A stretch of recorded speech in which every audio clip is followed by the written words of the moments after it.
Investing is all about choices. Do you bet on the US stock market, the largest economy in the world, or do you spread your investments across thousands of companies worldwide? That's the decision I face between VFV and XEQT. VFV is a pure play in the S&P 500, whereas XEQT is a globally diversified, all-in-one equity fund. After doing my homework, I picked XEQT. Let me show you why, with the numbers to back it up. Yes, XEQT charges a higher management expense ratio, 0.20% versus 0.09% for VFV. But in return, I get three things that matter to me more in the long term: global diversification, auto rebalancing, and multi-currency exposure. This isn't just theory. The data tells the story.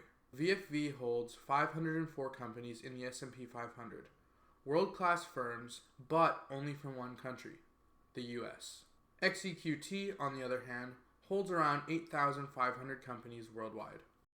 Looking here, we can see roughly 43% US, 26% Canada, 6% Japan, 3.6% UK, 2.4% France, plus Germany, Switzerland, Australia, China, and many others. This isn't just trivia. Diversification matters, because not just one country leads forever. The US has dominated recently, but in the 1980s, Japan was the global growth engine.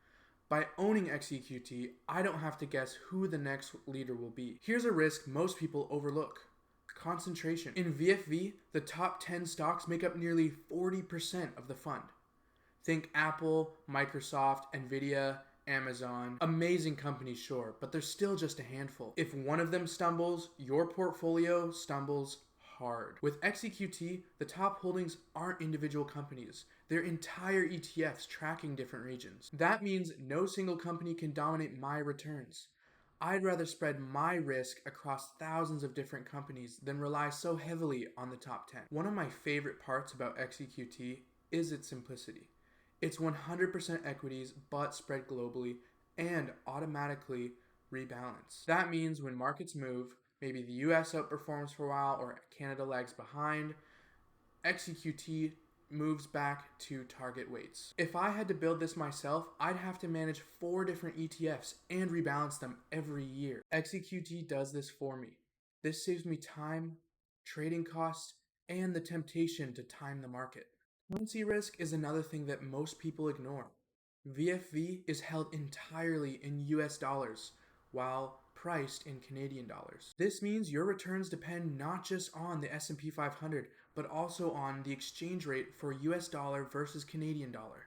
If the Canadian dollar strengthens, your US returns shrink, and vice versa. XEQT extends my exposure risk across multiple different currencies, like the US dollar, Canadian dollar, the euro, yen, the pound, and many more. Over decades, this diversification helps smooth out currency swings. Think about it like not putting all of your eggs in one basket, but with currencies. Now, let's talk performance. Over the last 5 years, VFV has outperformed at about 15.6% for VFV and 13.6% for XEQT. That's because US mega cap tech has been on fire. But history does tell us that leaders tend to rotate. In the 2000s, the S&P 500 massively underperformed global markets. If that happens again, XEQT is built to benefit. Always remember that past performance is not indicative of future results. That's why I choose diversification. Of course, nothing is free. XEQT charges a 0.20% management expense ratio in comparison to VFV's 0.09% management expense ratio. On a $10,000 investment, that's about a difference of $11 per year. To me, that's a small price to pay for global diversification, automatic rebalancing, and peace of mind. Both funds are big and liquid. VFV with about $25 billion in assets and XEQT with about $10 billion. So I'm not worried about scale or stability. So which should you choose? If you believe the US will keep dominating and you want the absolute lowest cost, VFV makes sense. If you want broad global diversification in a single ETF with automatic rebalancing and currency spreading, XEQT is the choice. I chose XEQT not because I think the US will fail, but because I don't want to rely on a single country for my success. With XEQT, I own thousands of different companies with one single click, with automatic rebalancing. For me, that's the ultimate long-term equity solution. So, what would you pick? Hey guys, thank you for making it to the end of the video. I really appreciate you watching all the way through.